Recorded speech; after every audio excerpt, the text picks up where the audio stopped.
Do you find yourself having little witticisms?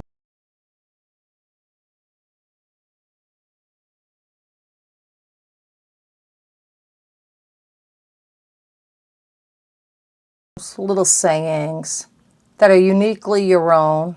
Do you ever wonder, where did those come from? And what do they have to do with ADHD? Well, welcome back to the Midlife ADHD Group Chat, everybody. I'm Maureen. I was diagnosed a week before I turned 60, so I'm 62. I have ADHD combined type, moderate.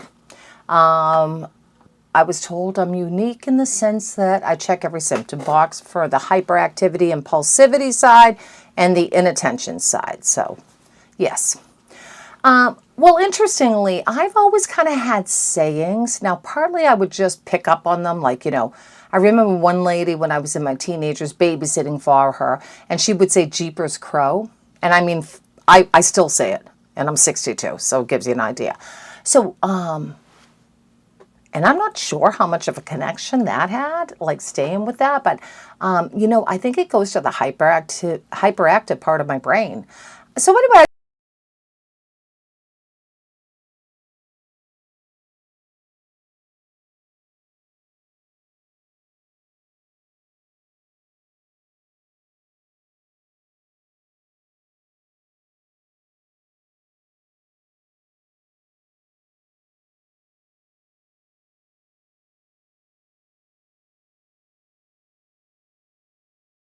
I started kind of, when I do a video many times, not every time, but many times, I will have jotted down. I have a file on my laptop, and I'll quickly, when I think of a symptom, something that's affected me that day, I will quickly, ding, ding, ding. As a reminder, I may not do the video for 2 or 3 weeks, but it's like one sentence, something to remind me, to do a video about it. Because that's kind of how I choose my topics. I basically, whatever I feel like talking about that day, whatever symptom is recently happening to me, which, good or bad. I always joke I have plenty of material for this channel because I have plenty of symptoms, lucky me. Anyway, so I kind of started gathering together. In one video, and I like what I said, to be honest. I probably sound so full of myself. But in one video, I said this just naturally. I said, what was it? A mess inside my brain, a mess inside my house. So probably I was talking about clutter, I would think. I'm sorry. Allergies right now. And I thought that was actually kind of witty. A mess inside my brain, a mess inside my house. And I was talking about clutter, I guess, when I said that saying. And I wrote that down. And I wrote, it's so accurate, my office clutter reflects my brain. Well, I recently did a video about my jobs, about, kind of the history of my jobs and how ADHD affected my jobs or my decisions for which job to take, that kind of thing. Well, one job, and I can link that. I think I'll go over there. One job, the supervisor used to say to the kids, this was in an inpatient unit, the kids lived there, teenagers, your room reflects your brain. So if you have she used to call it unorganized. If you have an unorganized room, your brain is unorganized. And I was like, oh, that's an interesting way to look at it. I never thought of it like that. Of course, did I connect that to myself? Not at all. Back then, though, I had much less stuff. And my ADHD symptoms were not like they are now. So I didn't have a lot of clutter. I lived out at different points. I mean, I lived with my parents for a while. I lived out in different people in apartments.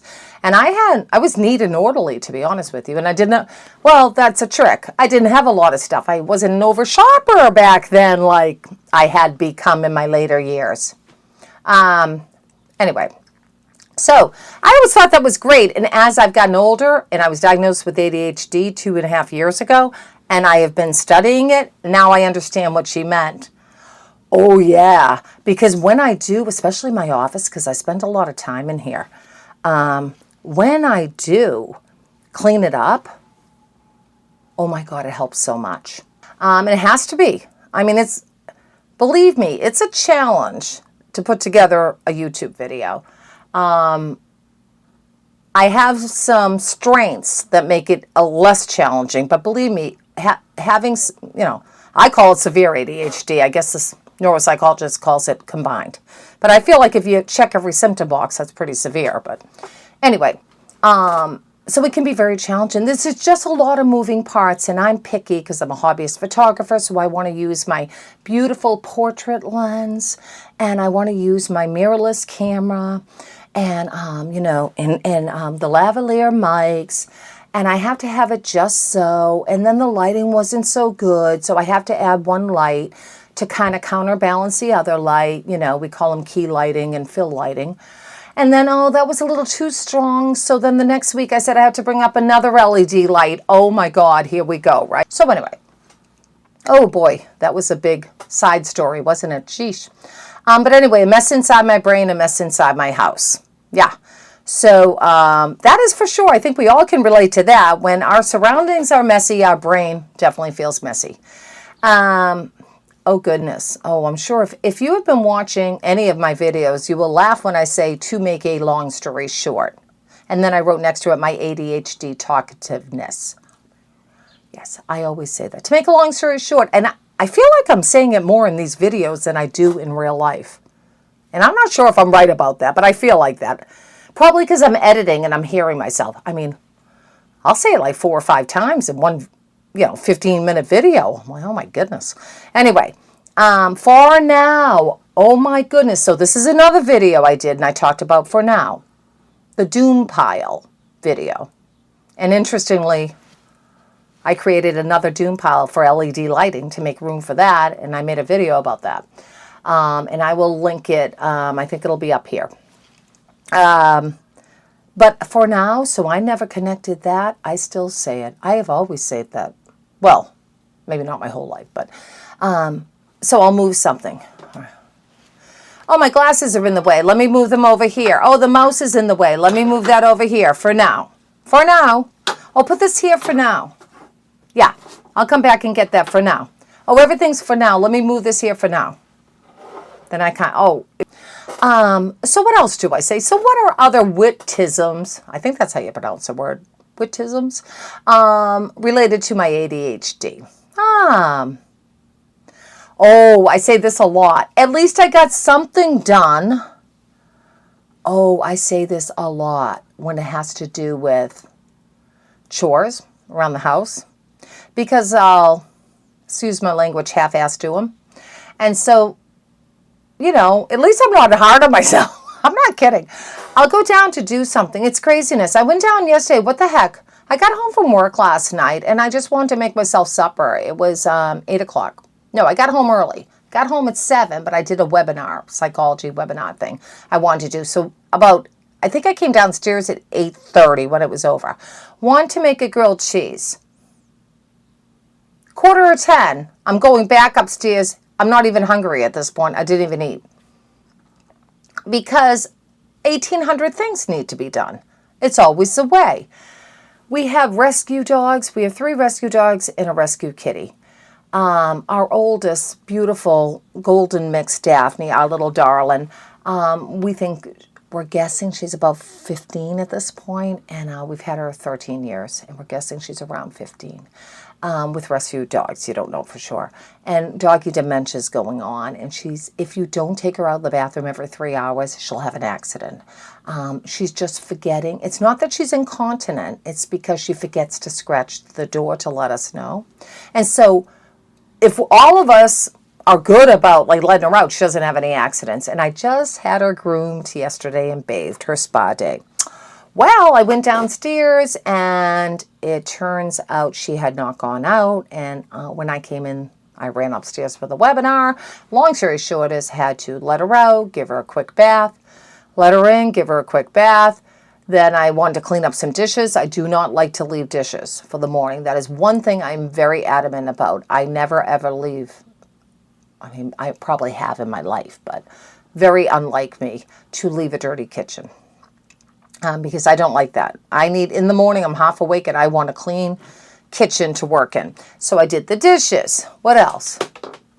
I can't remember what else. But anyway, ran down and threw in laundry. You know the drill. I mean, I'm preaching to the choir. I'm sure all of you know what the hey I'm talking about. So anyway, basically, I think I never did get anything to eat. I don't even know where I'm going. Oh my God. Well, this will be another aside, but I didn't take Vyvanse today. Geez, I think it's showing. I'm all over the place. If you don't take the ADHD meds, the stimulants, I do have a video about that too that I'll link over here.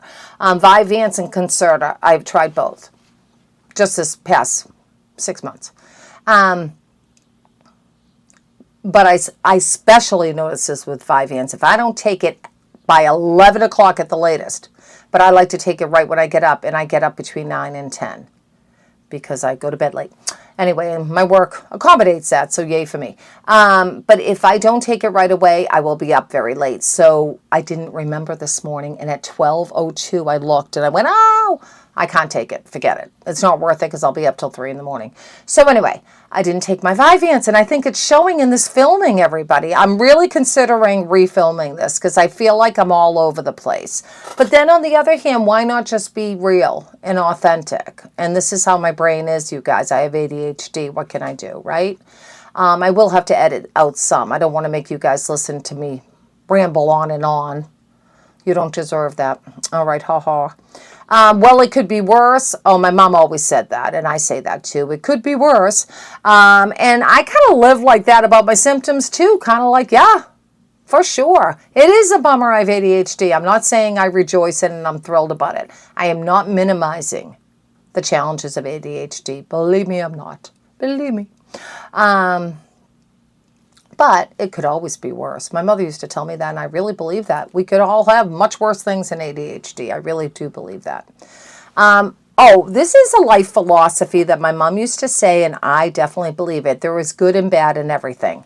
Obviously, that relates to what I just said, for sure. There's a good parts of ADHD that I'd be afraid if I didn't have ADHD, I also wouldn't have this. I love a fast brain. There's many parts of it I love. I love that I'm quick thinking. I love that I'm a storyteller. I love that I have a lot of energy. You know, I do. And, I'm 62, and a lot of people are like, wow, you seem younger, or you're so enthusiastic, or wow, you got a lot of energy. I love that part, and this is just my opinion about me, but, I feel like there's good and bad to it. Oh boy, if only I had known. Since learning about ADHD and a late diagnosis, oh yes, if only I had known. I look back at my life and I'm like, oh my goodness, if only I had known. Puppies are barking. I don't know if they're going to, nope, they stop. Nope. I might have to just stop and ask them to please stop. Okay, everybody, I'll be right back. Found the culprit. Hi, everyone. I'm back.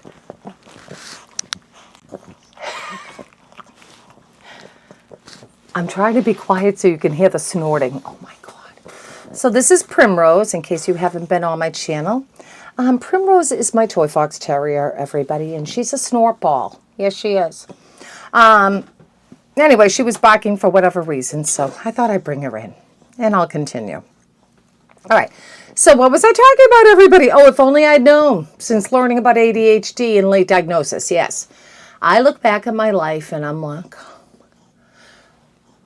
you know what I look back at? I just did a thing about jobs. Oh, God, that's another video I could link. I just did one about jobs, the different jobs I've had. Okay. Yeah, definitely ADHD played a role in that. But you know what it really played a role in? Relationships. More of my choices in relationships, I think, like very impulsive. And I haven't done a video yet about relationships. I'm going to have to do that. I think I put off the heavier subjects sometimes because it's just easier to do the lighter things. But doesn't mean I should put them off. It's just I think I do. So I'm trying to make a mental note there. A little Post-it note. That's another saying I say. A Post-it note in my brain. It's right here. Make a Post-it note in my brain. To remind me of something. All right. Not that that helps. I actually have to literally use a real physical Post-it note. This one. So if only I'd known. Yeah, for sure. Looking back at my ADHD. It's affected everything, you know, and they say that we've had ADHD forever. You know, we always have. So it's not like something I just, you know, developed a few years ago. These two sayings I think are really important in general for being a human being. They're very important. There are two sayings that I believe at the bottom of my heart. I believe these, and I say them a lot to myself and to girlfriends. I've said them to friends as well, and my daughter. But I think most especially those of us living with ADHD that are hard on ourselves, and I think a lot of women with ADHD are. And that saddens me. I don't want us to be hard on ourselves. We have a disorder. We are not making choices for the kind of behaviors that the disorder, makes us have. And these are the two sayings. And I say this in this particular one. I've said quite a few times in these videos. I'm not looking for sympathy from others, but I give it to myself. That is a really important, I'm not saying it because I said it, you know, like it's profound, it's so important. But it really is an important saying. And I really hope people will say that to themselves or some version of that. Because it's okay to give yourself sympathy. Well, you should. We have ADHD, it's hard, it's challenging. Of course I give myself sympathy. Why would I not give myself sympathy?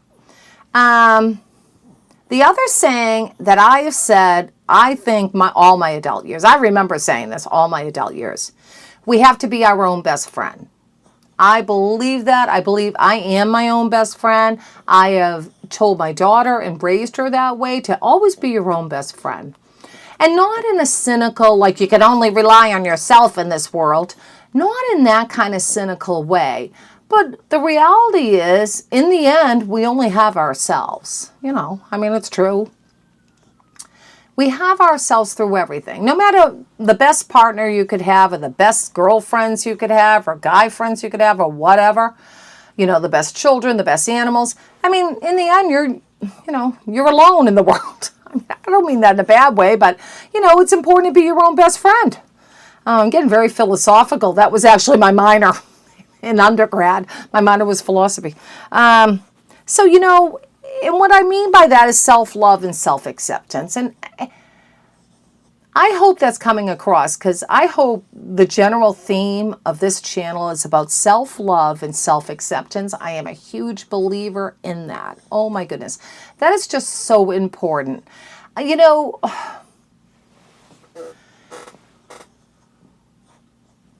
I have a background in psychology. I am, if you're new to the channel, I have 22 years of sobriety.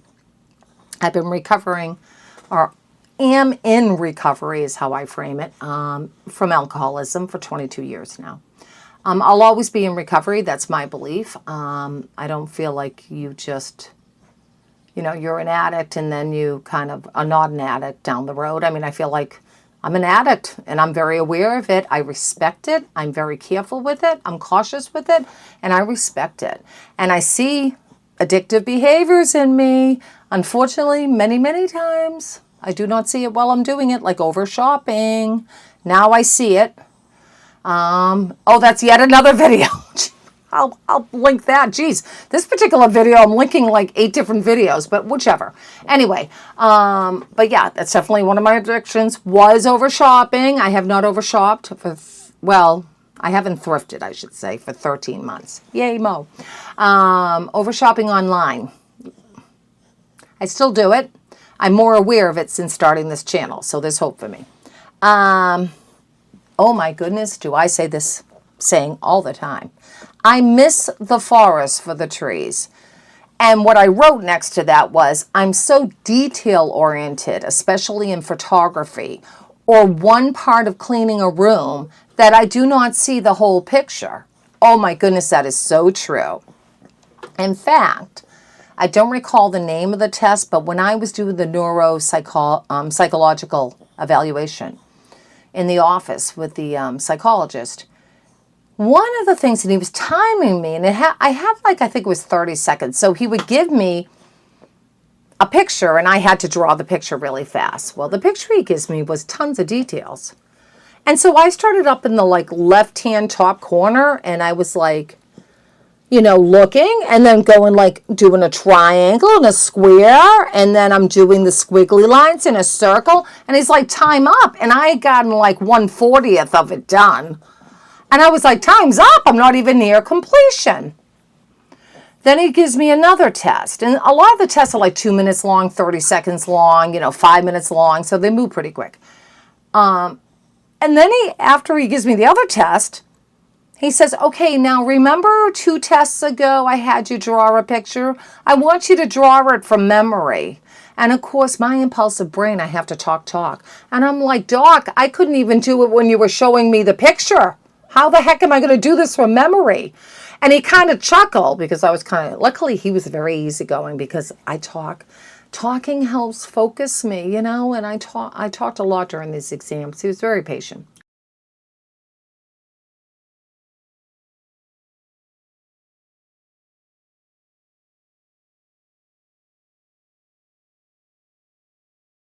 Great guy. I was very lucky. Great guy.